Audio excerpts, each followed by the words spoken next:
Oh, yes, okay. Words are really important. I have been in the testing field for 31 years, and a lot of that time has been trying to teach, trying to consult, trying to convince people who are not testing specialists that they should maybe listen to me, maybe I can help them. I use words for that. I also do demonstrations, and demonstrations are powerful, and I also use code sometimes, so that can be powerful. But mostly, we've got to use words to get our ideas across. And so years ago, in the 90s, I became involved with a big fight about words, about what is the meaning of the word process, what is the meaning of the word procedure, what is the meaning of the word heuristic, and engineering, and formality, and there's an ongoing low-key battle going on about the words that we use to describe what we do. Because depending on the meanings of these words, certain people are more powerful, and certain other people are less powerful. And people want to be powerful. I am a humanist. I feel excited about helping people get free, helping people gain power. Oh, I just realized I didn't put my thing in. I didn't plug my thing in. I gotta plug my thing in because there's a reason why I'm vamping like this.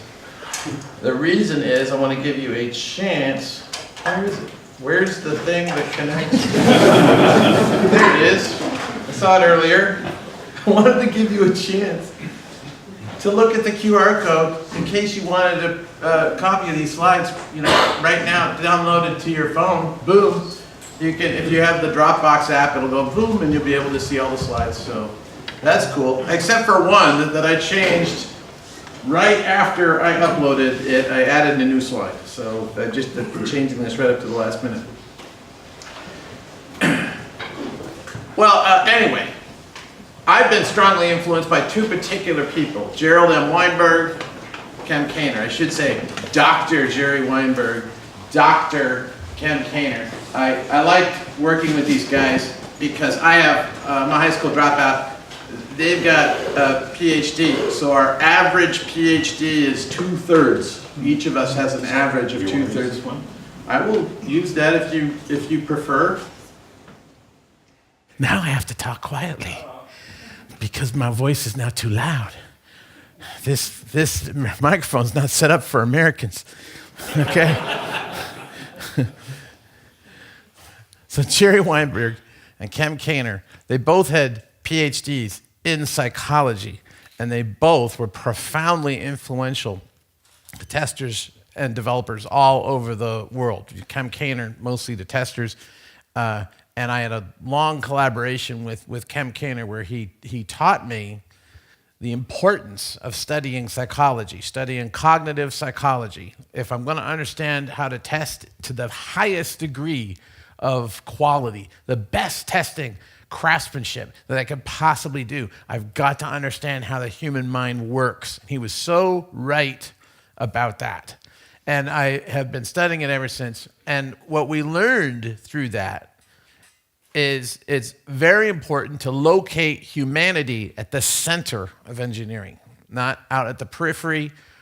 We're not little shadowy gnomes worshiping an idol of scripts and procedures. We're at the center, and all the scripts and procedures revolve around us. I believe that our words that we use need to reinforce that idea. But there's a whole trend in management that's been going on for 100 years or more, since the Industrial Revolution probably, which is trying to say, no, people are not the center. All these machines I own with my money and my capital in my capitalistic way, that's the center, and the workers are dispensable. The workers can come and go. I can replace you It's my intellectual property that I'm going to protect. I find that horrible, and also, it doesn't even work. You can't do good engineering if that's your attitude. So it's failing, it's been failing to have things such as test factories and outsource to who knows who. We don't care about their names. We don't care where they are, as long as they're cheap and they follow instructions. So what happened is, in the early 2000s, I came up with an idea, which is to call testing a sapient process. And I pushed this new, I better turn this off. I pushed this new idea, which was to label things as sapient processes if they require a human in order to do them well. Any process that requires a human, call it sapient. And we tried that for a couple of years in my community, and we abandoned it because we found out that it's when someone wants to say they don't like something, they would go, that's not sapient. It's kind of like saying it's stupid, which is an incorrect use of the term because sapience just means it requires a human. So to say that something's not sapient just means it doesn't need a human. It doesn't mean it's a bad thing to do, or it just means it doesn't need a human. But we couldn't keep people from misusing it that way, so we abandoned that.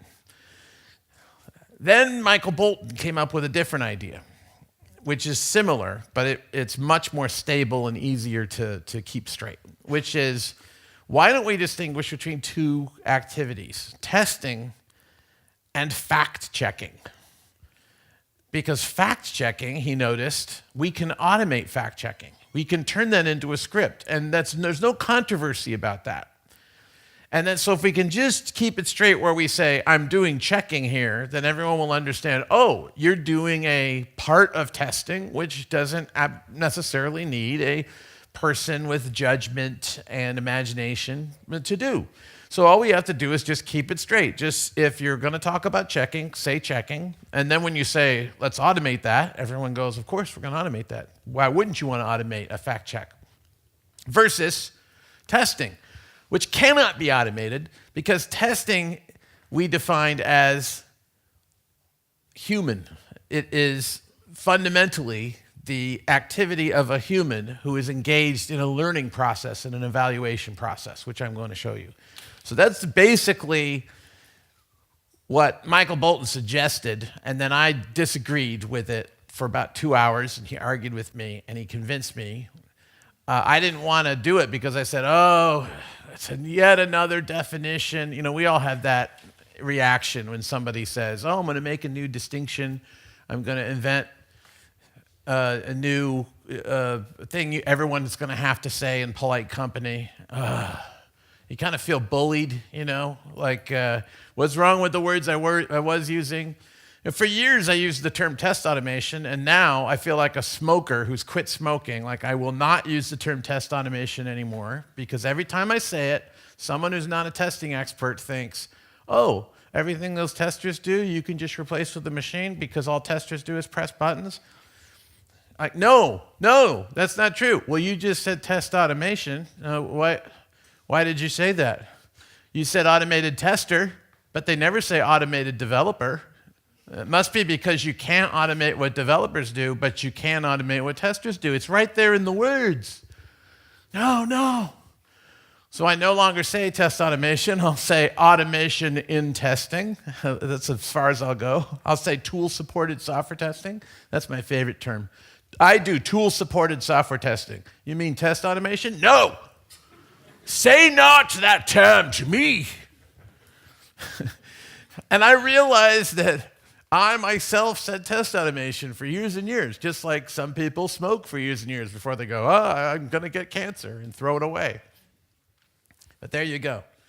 All right, maybe you've had time to get the link so I can go to my first thing. Let's see.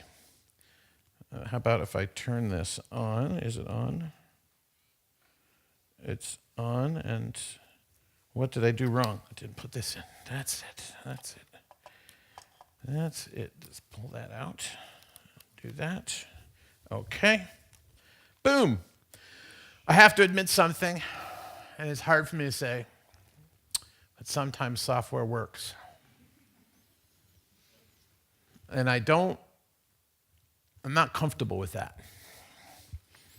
But I have to admit that it is occasionally true that software works. I always want to say, does it work really? How do you know? Maybe it's going to stop working. I always feel like a bodyguard, a professional Secret Service kind of bodyguard. And here comes a little girl with flowers to give to my client. Like, is it a little girl with flowers? It looks like it. Or is it a trap? It's a trap. It must be really tough to be a professional bodyguard because you have to look at every single friendly person in the world, the 99% of the friendly people, and you have to assume they might not be friendly. That's got to be psychically corrosive, to your soul. How do you take that off and say, I'm off duty now, everyone's good, everyone's happy, I'm not afraid of anybody? I'll bet you can't take that off. You just look at people suspiciously all the time. Well, I do that with software. But sometimes it works.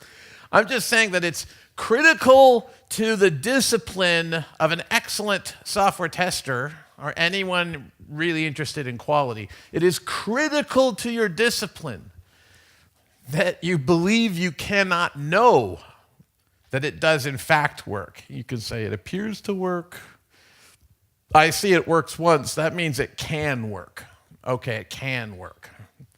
Just like if you interview a murder suspect and that murder suspect does not murder you while you are interviewing them, that means it's possible that they're not a murderer because you have evidence that they were non-murdery for 15 minutes.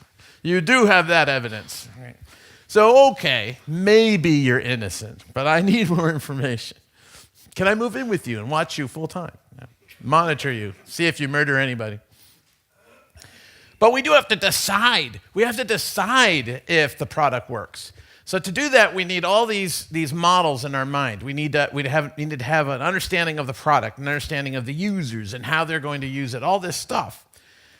These are probabilistic and subjective models that we build in our minds, but they are understandings that without these understandings, we could not come to a competent assessment of the product. The thing is that my point is we need testing, which is a socially competent process, not merely checking, which I will describe in a moment, in order to establish that the product does really work, or probably works. Now, to get my point across, let me give you a term that's going to sound complicated. It's really simple, but it has a complicated, fancy word associated with it. Epistemic testability. And if you want to, sound really smart about testing, just throw out, terms like epistemic testability once in a while. People will clear the way for you. We have a professional tester in the house. I heard him say epistemic. Epistemic testability is how easy something is to test based on the fact that you already tested it. So if you've already taken a journey of 999 miles, then the last part of your journey ends with one more mile. You're almost there. That would be epistemic journeying. You already know, you just have a little bit left you have to learn. So it's pretty easy to learn that last bit. So the reason why this is important is because DevOps, which I assume many of you are interested in or involved with a DevOps-y kind of thing, since that seems to be what everyone wants to do these days. DevOps, DevOps, DevOps. Get all your tools together, ride on your release trains. DevOps is very interesting because what it tries to do is maximize epistemic testability by frequently building and releasing. So you're always pretty close to releasing, and you control your changes so that you don't have a lot to test at any given time. That's the hope, that we won't have this huge testing problem. We'll have a bunch of small testing problems. So that strategy is a strategy of maximizing epistemic testability. Here's what we know. Here's what we need to know. What we need to know that we don't know yet, that's the testing problem. And testing is like the headlights of a car reaching into the darkness. But the more darkness there is, the brighter your headlights have to be, or the slower your car has to go in order so that you don't hit something in that darkness. But if we can make that red part smaller, then we won't need to do so much testing, and this is going to have implications for checking. Here's two products that look exactly the same, but in my imagination, one of them is really hard to test and one of them is really easy to test, because imagine that one of them is based on a completely new chipset, libraries, and software, but they just reuse the buttons and the case. And then the other one just changed out the chipset with a functionally compatible chipset, but all the software is the same software that we've shipped before, we've tested before. So even though they look the same, when you look at them with your tester's X-ray vision and you're trying to figure out what do I really need to do to get to the point where I can release this, one of them is full of red. One of them is full of unknown. Like the outer shell I know about, but all this stuff on the inside, who knows what that is. Whereas the other one is almost the same as what you've tested before. There's only that innermost chipset part has changed, so the testing problem is much less. That's the idea of epistemic testability. Now, let's put that aside. I'm going to bring that back in a minute. Now, this is the most important argument that I will offer to those of you who really like what you call test automation. And you don't want to change your word. You're going to call it test automation no matter what I do. So your concept of automation is comfortable to you and happy for you based primarily on this argument, which I would call the domino argument. In order for the last domino in a line of 10 million dominoes to fall, 9,999,999 other dominoes that you might not even see. They have to have fallen in order for the last domino to fall. So if I put some operation into motion with the product, and I wait for a little while for the dominoes to fall, and then out comes the result that I was hoping I would see, then I can think backwards and say, well, lots of problems didn't happen in order for this output to occur. And I think that's why people look at me with a puzzled look when I come in with my testing philosophy and say, oh, but you don't really know, because they go, the domino fell. It fell. I told the first domino to topple over, and then I went to the other side, and it fell. So all the dominoes in the middle must have done their domino job. Why are you so worried, tester? And I'll explain why I'm worried. But the fact remains that lots of things must have gone right if the last thing goes right in software. And that is important. And we all have to admit that, even when we say, but there's an exception, and there's another exception, and there's another exception.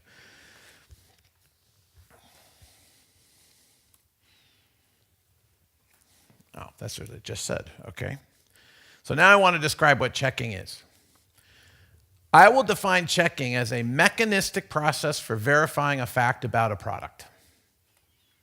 There, nice and simple. Mechanistic means it can be done by a mechanism. It can be done by an algorithm, by a computer, by a machine. It is not inherently requiring any human social competence, any human judgment. It is not a subjective process. That's what we mean when we say a check.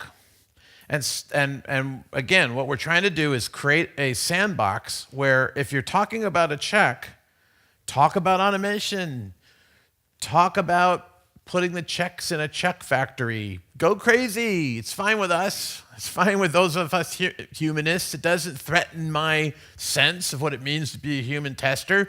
If you say that you've got a farm here with little robots that are doing things.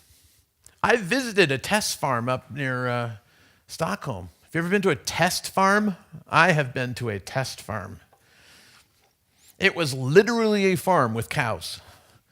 And the cows were in this glass enclosure, and the humans were on the other side, so you could hardly smell them at all. Little smell would get through, but that's it. And what was inside was the cows and the robots. No humans would normally be inside with the cows. So they had these little like Roomba kind of cleaning robots wandering around. The cows were stepping over them, cleaning up. And then they had this automatic milking machine, which had lasers on it and visual recognition. And the cows seemed to be really happy. It was like a spa for cows. The whole thing was set up to minimize stress on the cows. It's called a voluntary milking system. There's no stress on the cows. They feel like they want to get milked. They walk up to the robot. The robot sticks out a little bag with treats. They eat the treats, and then it's got all these lasers that hook it up. And it kind of looks, when you look at a video of it, like someone with a broomstick off camera is just clumsily trying to stick onto the cow. But they assured me there was no human off screen with doing that. It was all automated. They wanted me to help them understand how they could test this. I was just fascinated that there was no humans here. It's all cows. All the humans are in a different building, actually. And then I'm thinking, well, what if something goes wrong? I mean, at some point, a human's going to have to come out and fix one of the Roomba robots or something. The cow steps on it. But the thing is that you can carve out this automatable activity as separate from the human activity, and that's fine. That's fine. Let's just get it straight, though, what you're doing. You're interacting with the product in specific algorithmic ways. You're applying algorithmic decision rules to verify propositions about those observations. In other words, assertions. Then you report the status of the proposition, which really is true or false. Is this true or false? But we call it pass or fail. And one simple way to think about checking is just to say spell checker. It's just like your spell checker, just like your virus checker. It's the same sense of checking that we're talking about. We're making this distinction because checking can be completely explicit, whereas testing involves tacit social competencies. Because when you want to talk about efficiency and effectiveness, it's a different conversation that you have to have about checking than about testing. Because testing involves the delicate biases and cognitive machinery of the human mind. You can't just go to a human tester and say, follow this procedure, and just assume they will. It's one of the first things you learn as a test manager, just by hard experience, is you say, like, I wrote all these procedures for you, and then I find out later you didn't follow them? You know, what's wrong with you? No, what's wrong with the manager who thinks that's how humans work? You can never expect a human to follow a procedure correctly unless they really, really want to and practice it over and over again, like a concert pianist playing Rachmaninoff. Otherwise, they're going to wander. We humans wander. We humans say, oh, I'm going to skip that step. I don't really need to do it anyway, and time's running. I really want to go to lunch, and it's probably not going to fail, so I'll just skip that step and go on. That's what happens, I have found, in my years of stumbling around in this. So to talk about efficiency and effectiveness for testing, you're dealing with psychology, people, feelings, dynamics about temperament, and all of that is really important. You cannot ignore it if you are a competent consultant or a competent manager. and I do see a lot of managers and consultants desperately ignoring this. I just don't, you shouldn't consider them competent either. You know, the thing is that the older you get, I mean, some of you look like you're a bit old in here. I'm 52. But I noticed when I turned 50, I realized most of the industry is younger than me. And I started feeling like, oh, well, this explains why everything's screwed up. It's kids. Kids are running companies.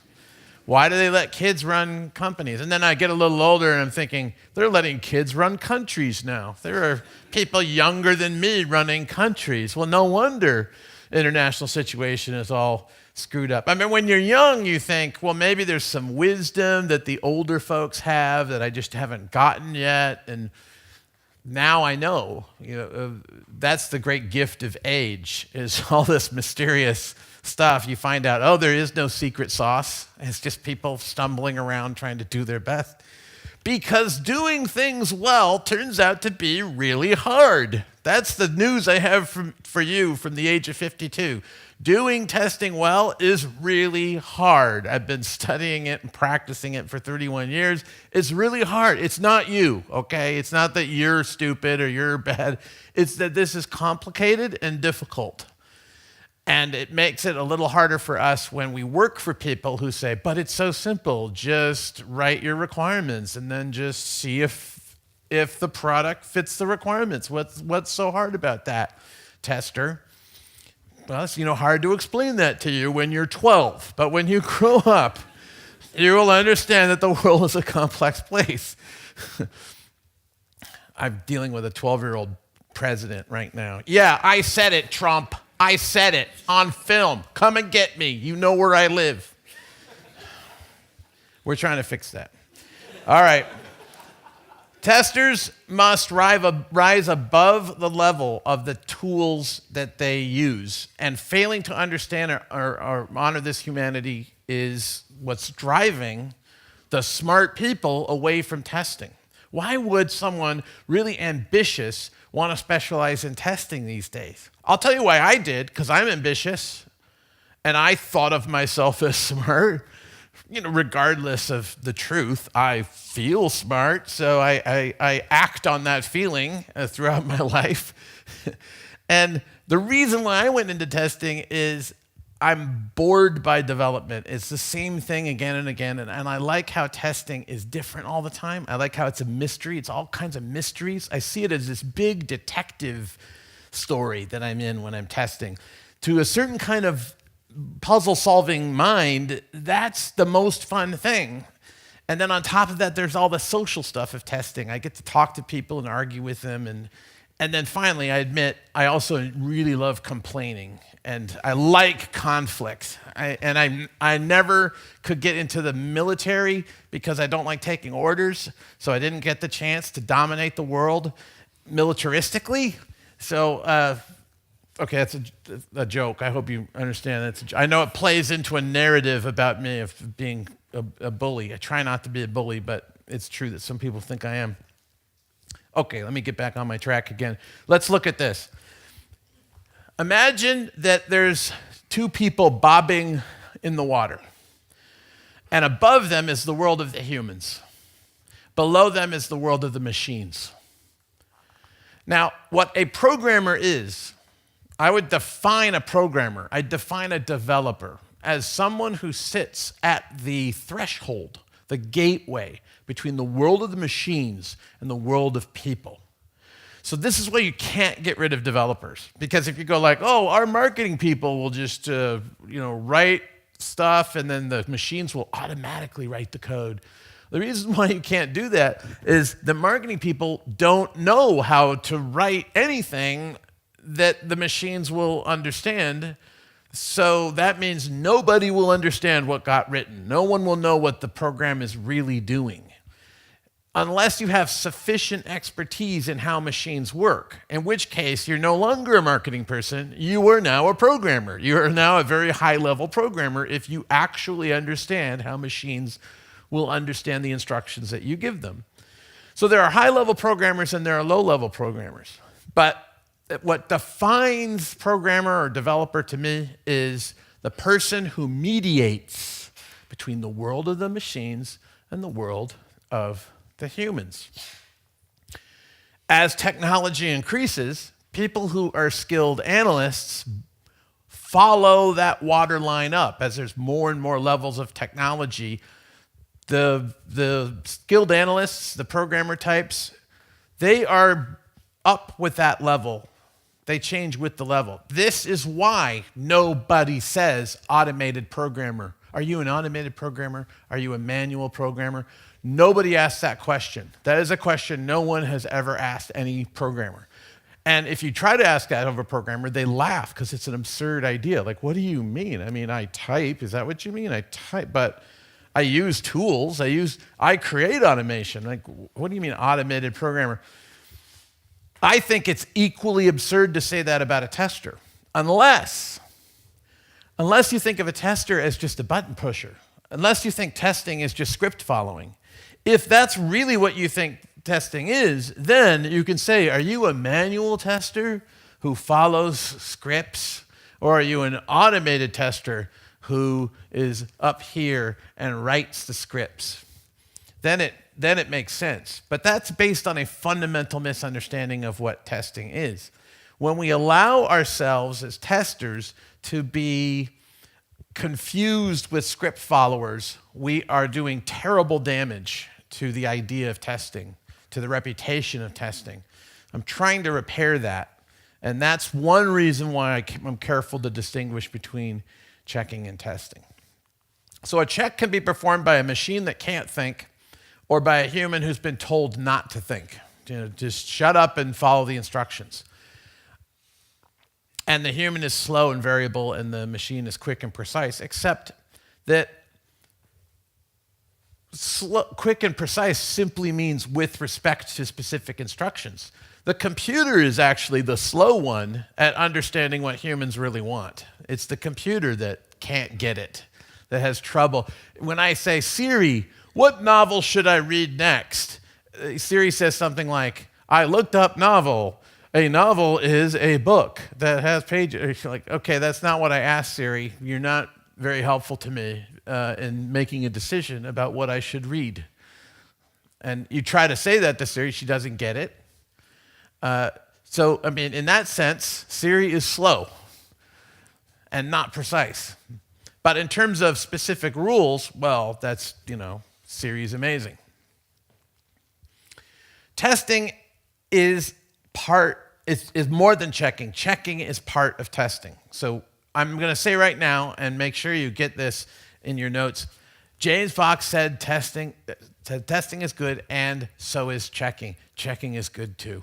Checking is part of testing. Checking is good. Checking is good. Checking is good. Checking is good. I'm saying this over and over again in case there's a machine learning thing here, and it needs to count the number of times I say checking is good so that you don't go up on Twitter and say, oh, James just doesn't like automation. He just thinks checking is for losers. Like, that's not what I said. It's not what I mean. Checking is good. Checking is good. Put it in metadata into my talk. Checking is good. Checking is good. Checking is good. I think I've covered the bases now. All right. I'm just saying we need to do more than just check if you're going to test effectively. Checking itself is always embedded in a testing process. Sometimes people, after I explain checking, they say, oh, I guess I'm just a checker then, not a tester. Well, that would only be true if you only followed checks that other people wrote, and you did no investigation of any problems you found, and you never deviated from your checking process even a little bit, no matter what. Then you can say, I guess you're a checker then. But that's not what people actually do. Humans can't limit themselves to only what they've been told to do. If I tell you, go to this website and tell me that what the title of the website is and verify that its title is cable news network. And you go like, okay. And you try to go there and the website won't come up. Well, if you were a true checker, you'd just sit there for hours, days, unless someone came along, tapped you on the shoulder and said, come out of the checking mode. You wouldn't be a true checker if you stopped yourself unless someone told you what the timeout was. And if they told you, that'd be okay if that was part of your procedure. But see, humans, they're not going to get trapped that way. I've run automation where I accidentally put it into a loop which opened a million windows and crashed windows. Like, humans are never going to run into that. They'll stop if it's a human. But if it's auto IT or something, then watch out. This is what testing is. Testing does involve mechanistically verifying facts about the product, but this is what testing actually is to me, and I think this is a living, healthy, humanist way to think about it. It's evaluating a product by learning about it through exploration and experimentation, and that includes questioning and study and modeling and observation. And lots of tacit knowledge and tacit skills and social competencies which are not written down. You just know them because you had a childhood and you grew up and you gained social skills and you use those social skills to get along with people. That's all embedded in the concept of evaluating the product, and it's embedded in the concept of learning. You got to create the conditions necessary for success. You need to acquire the competence to do this. In my view of testing, making the product better is not testing. It is not part of testing. And when people say, but I'm on an agile team and everyone's responsibility is to make things better, I would say that when you make things better, when you improve the product, you've taken off a testing hat and you put on an agile team hat, a developer hat, a designer hat, and that's totally cool. It's just not testing. So a person who says, I am a tester, could also be other things. Similarly, doing CPR on someone who's having a heart attack is not testing. But if you were a tester and someone next to you collapsed having a heart attack, you wouldn't go like, oh, a tester isn't someone who does CPR. You would take off your testing hat and put on your EMT hat and remember your first aid training, and you would do CPR on them. So, in other words, we are multiple roles, multiple people at the same time. But in as much as we're talking about testing, it's this part. The reason why I add this to the edge is I want to remind people that even if you are a testing specialist, if you take a little break from being a testing specialist and work with the designer to help improve the design of the product, or help to document the design of the product, or help to develop, do some paired programming, help to develop, you take a little break, a little holiday from testing. When you come back to testing, I think you'll be a better tester. I like to take breaks from testing on a regular basis. I think it makes me better. But it's not testing. It's a holiday from testing.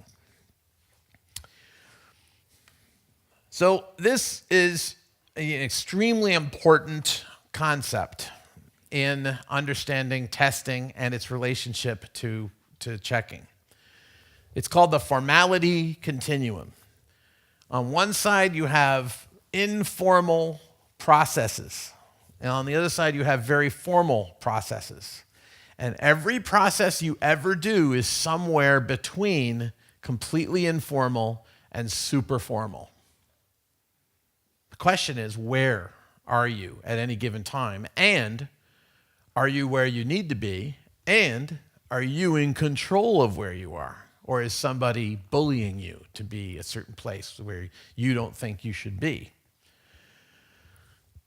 When I am testing something for the first time, I've got to learn about it, and among the best ways that you can learn about anything is by interacting with it.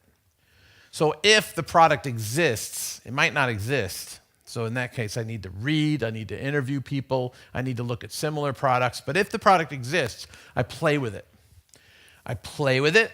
And as I play with it, a model begins automatically forming in my mind. I don't have to tell the model to form in my mind. Just in a few minutes, I get an idea, oh, that's what this product is. And then I learn more about it, and I learn more about it.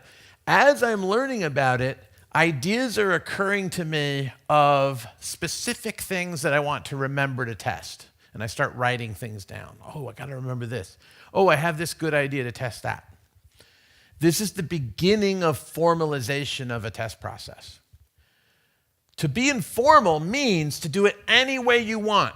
Any way you are in complete control. You have all the choices available to you, all the options available to you. To formalize means to give up choices.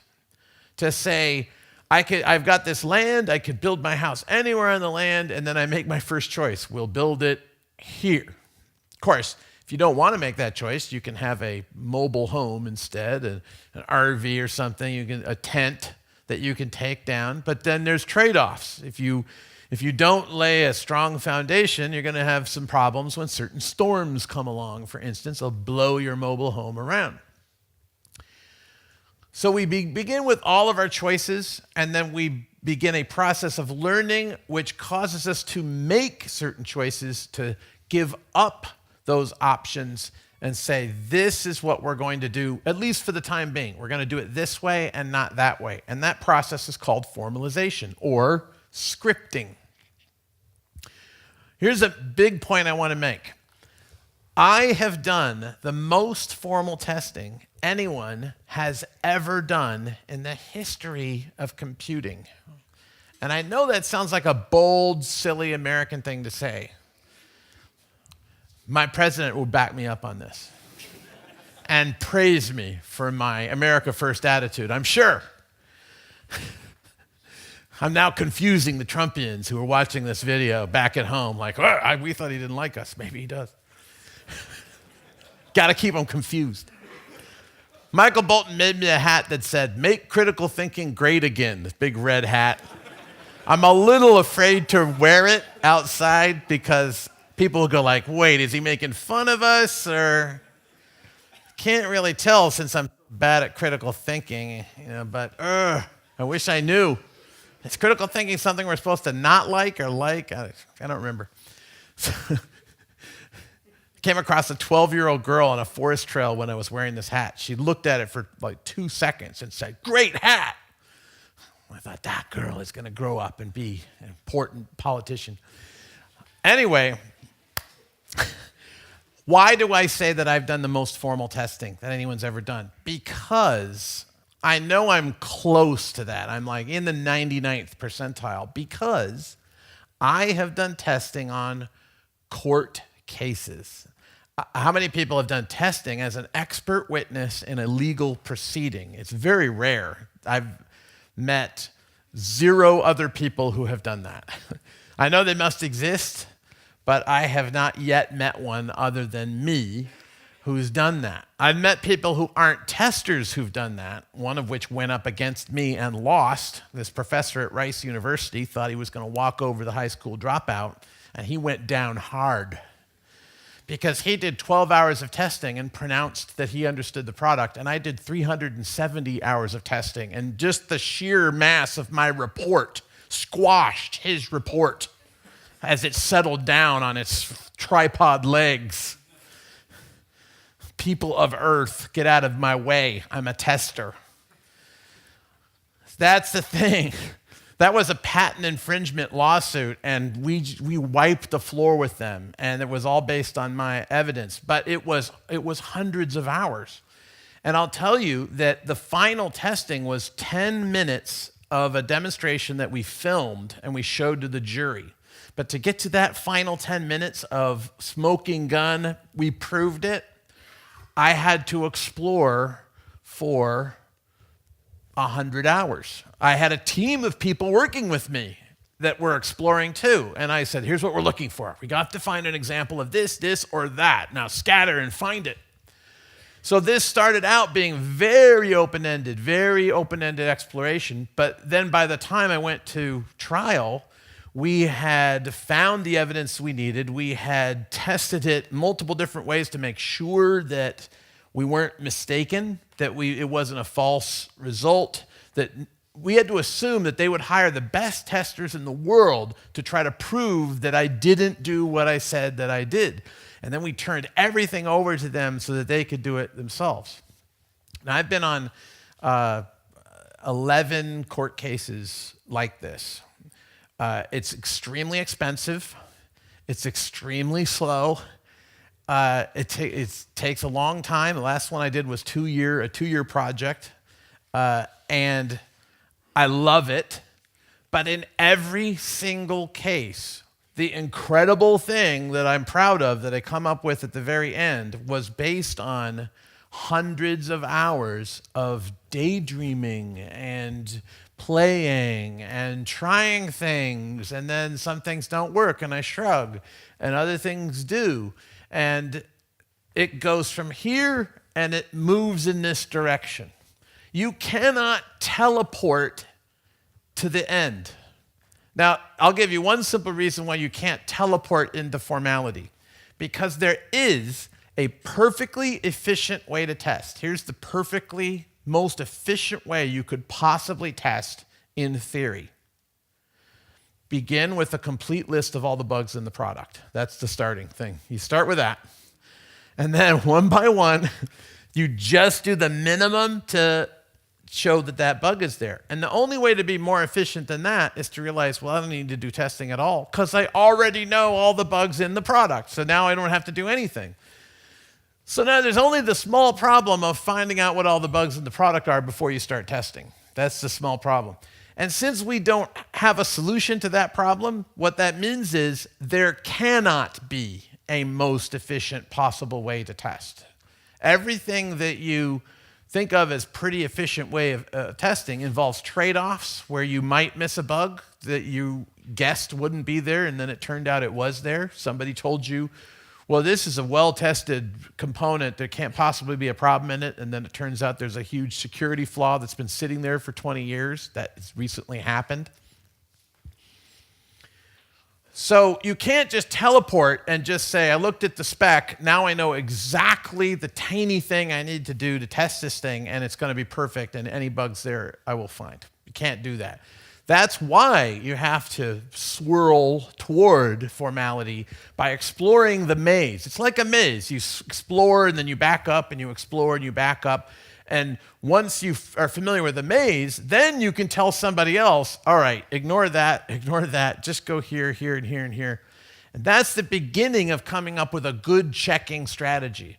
A good checking strategy for regression testing, because that's what everybody says. They go, all this exploratory stuff is fine, James, but what if we have a new build? What if we have another build? What if we have another build? Well, we're going to do this, and based on this work, we will be able to come up with a nice checking strategy that we will automate. We should automate.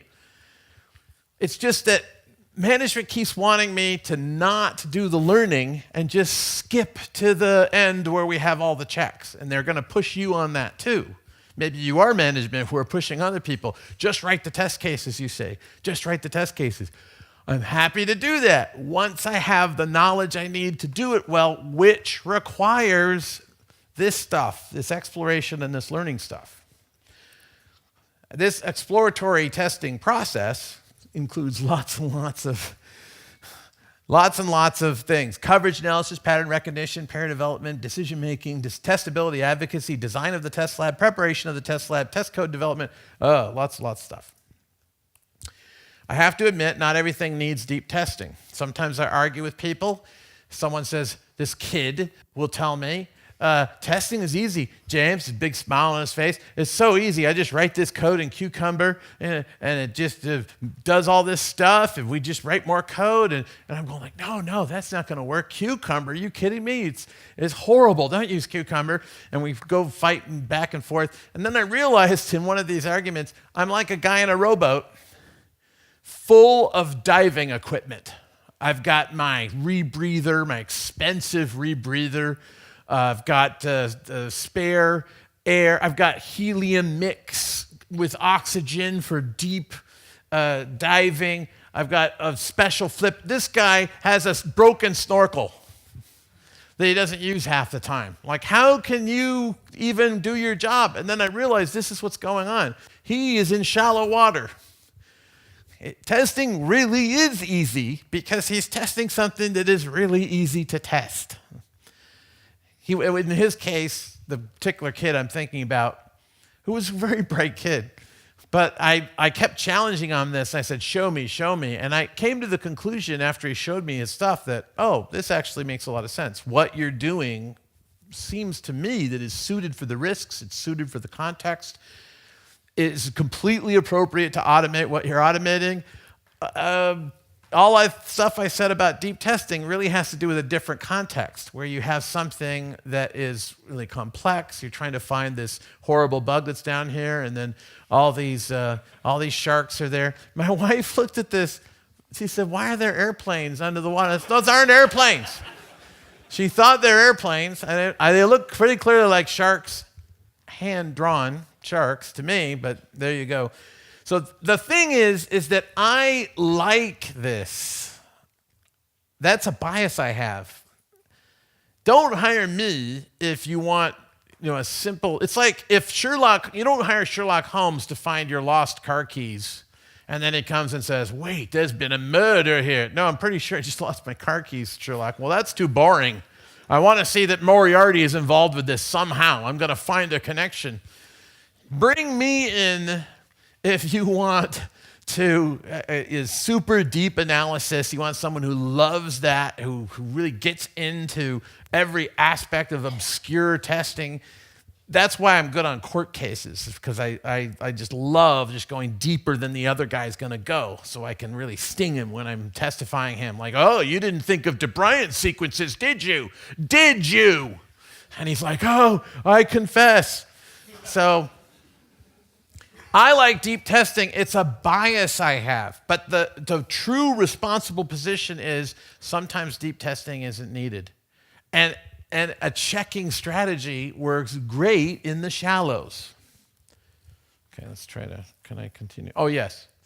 If you build easy things, stop caring if it's broken. That's another thing. Or if you build in a very testable way, which brings me back to epistemic testability and DevOps. What DevOps tries to do is it tries to stay in the shallows.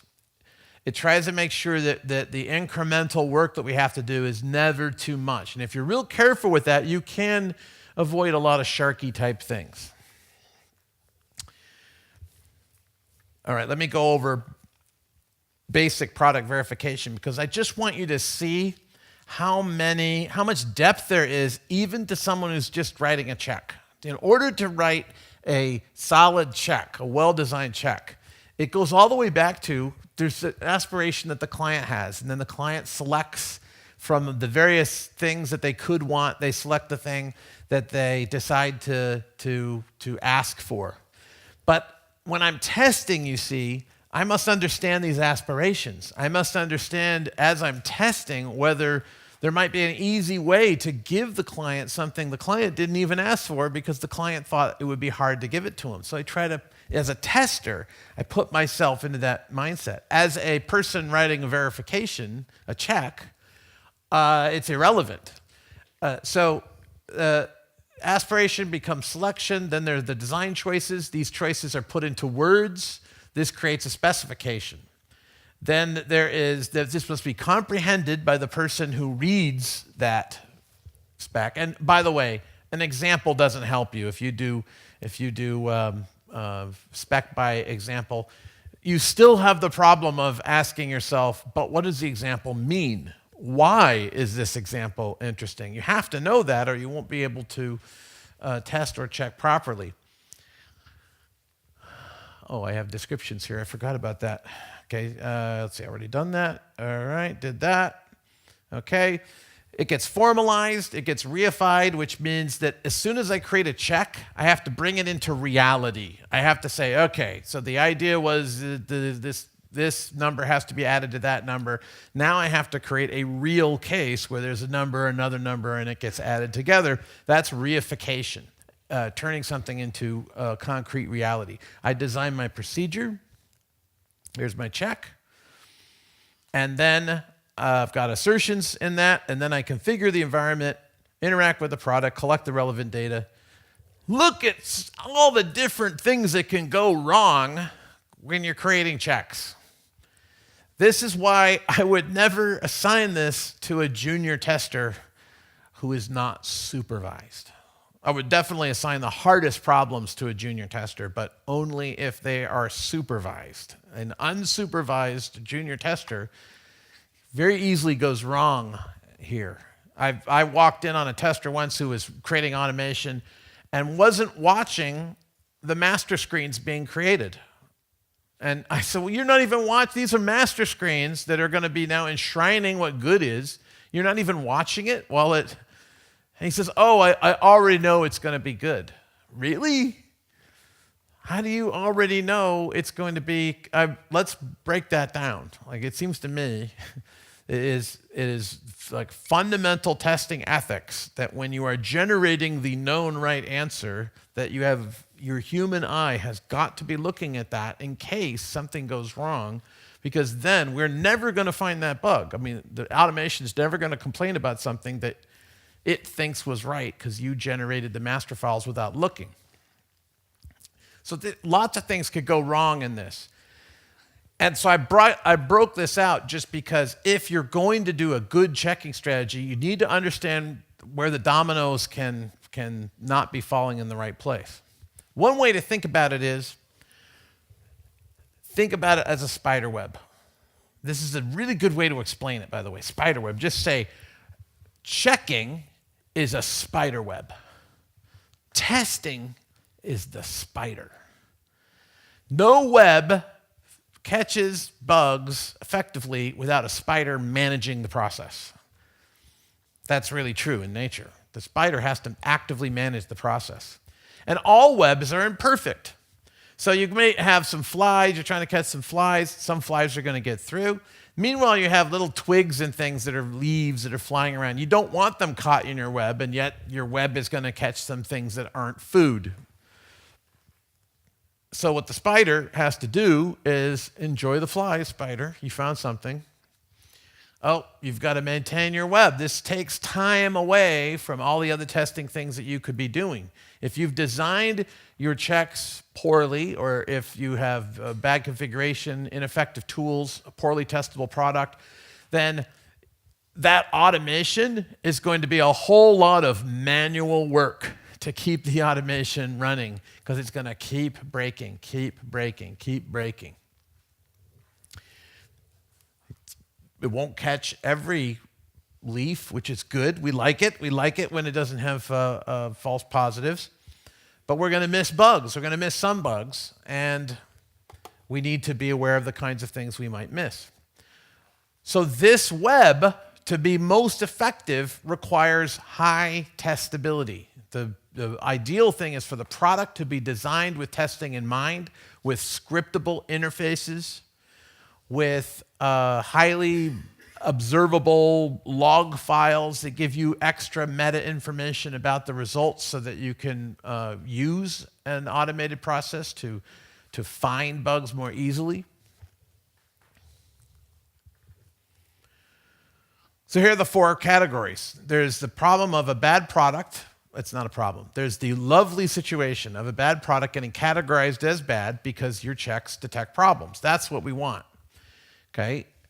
A good product gets categorized as not known to be bad because no problems were found. Notice that here's one thing you can never say. You can never say, my checks didn't fail, therefore it's a good product. The most you can say is, it's not known to be bad. That's as far as you can go.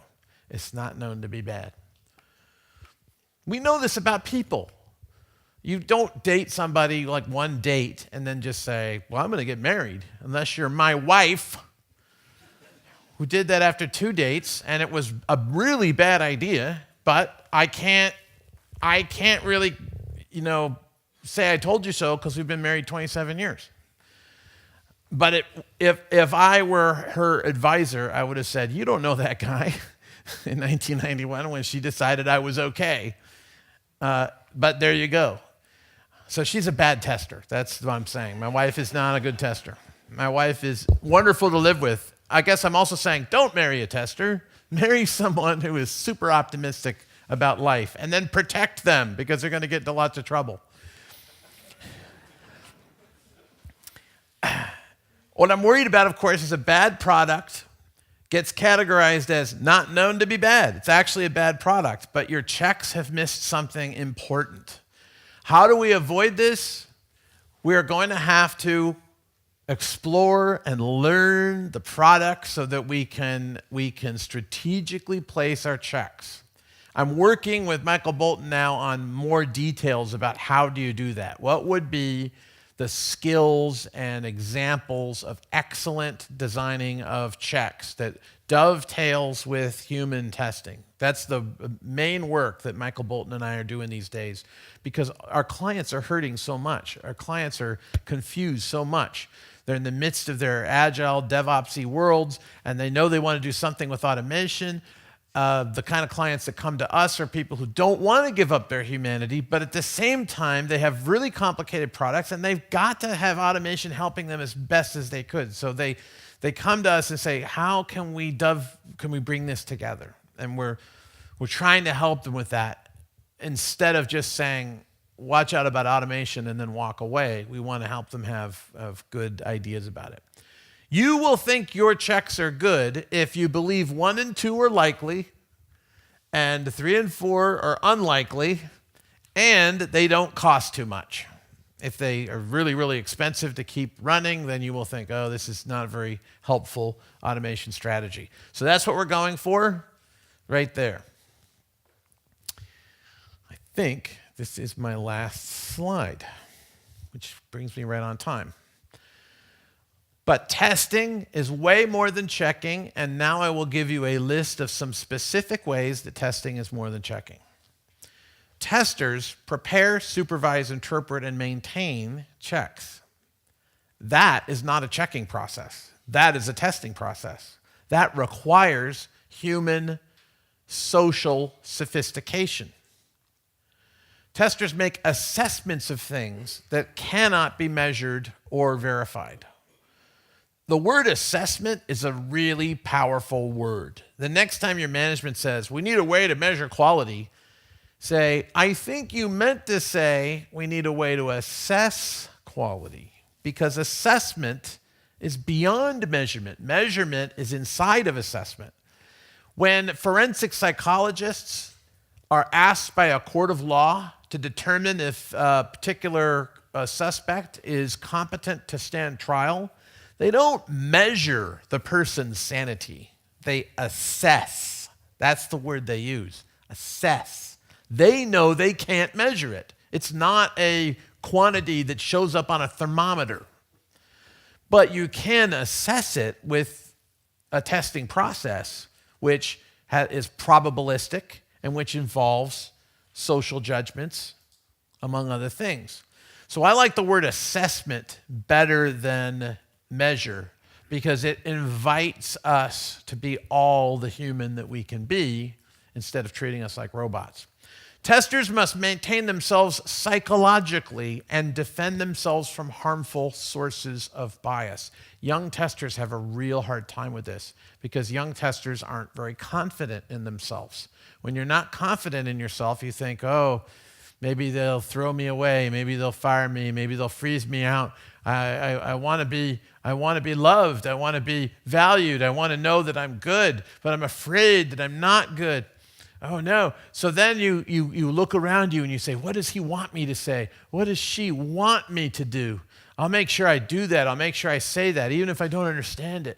Even if I don't believe in it, I'll say it because I have to fit in. I have to fit in. It happens to all of us, even Americans. We are subject to that. In America, we have a culture which insulates us a little bit from that. I am especially insulated from that because of my upbringing and because I quit school and because I was born a fighter. I've got 5 brothers and sisters who are all really super friendly.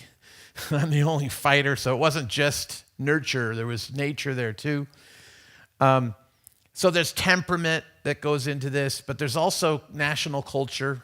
I have to say, I've taught a lot in Sweden since 2006.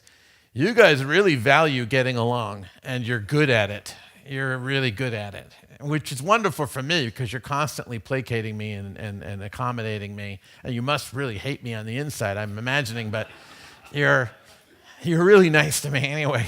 I love that, and I appreciate that, and I'm sorry that I'm so irritating. I'm trying to improve that, but what are you going to do? You're 52. Like, what are you going to do? Pretty much, I'm set right at this point. So I can defend myself psychologically. If somebody comes and tries to bully me out of doing good testing, I go like, no way. But that's why they don't want me on their projects, because they know they can't. They want someone young, malleable, and innocent of virgin blood, you know. And then we can influence that person, you know, and then eventually they make them into a vampire. So it's harder for other people than it is if you're experienced as a tester and you know who you are as a tester, and you're not going to let somebody just bully you out of doing what you think is the right thing. Testers explore, play, and learn. We use tacit oracles. That's another important thing. A tacit oracle is a means of recognizing a bug that you may not even know you're using it. Like, for instance, I might be using this device here, and suddenly it makes a loud bang, like a gun going off, and I drop it. And I go, well, that shouldn't have happened. But up until a moment before it makes the loud bang, I wasn't thinking it shouldn't make a loud bang. I wasn't thinking about that at all. And yet I know it's wrong instantly as soon as it happens.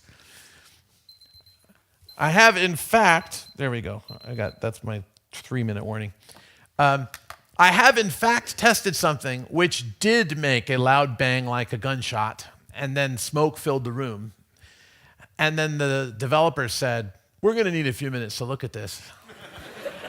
And 10 minutes later, they called us back in and said, it's okay, we didn't need that relay anyway. And they invited us to test the product.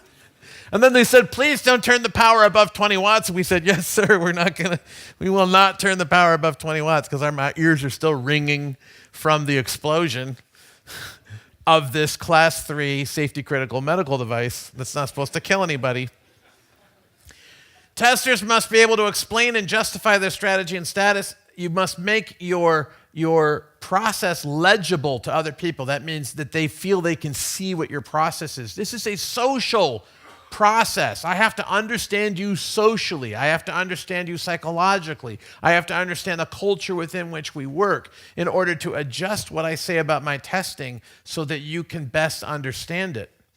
This is why the idea of having people with no social competence do testing, that doesn't work. What works is if you have people with no social competence doing various things that are part of testing, and then you have surrounding them socially competent people who can speak for them or can defend them from pressure or whatever. You need that social skill somewhere. So anyone can help with testing, but ultimately somebody doing testing needs to be able to say, I think these are bad problems because of this, this, and this, which is a statement that I know you're going to care about because I understand who you are socially and psychologically, and we share a culture, and I'm navigating all that to tell you a story that causes you to say, that's some good testing. I really like that tester. I'm so glad we have that tester on this project, which is a social statement. And we adapt our strategy to the best current knowledge of suspected product risk, which doesn't happen. Checks don't do that. Testers do that to checks. Testers constantly should be improving their checks, curating. I think the idea of curation is a really powerful idea, that we are sifting through, weeding out, adding good things, taking away things that are obsolete. That's testing. Bottom line is, checking is good, checking is good, checking is good.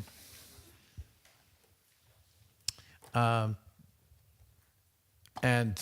Trump is bad. Thank you.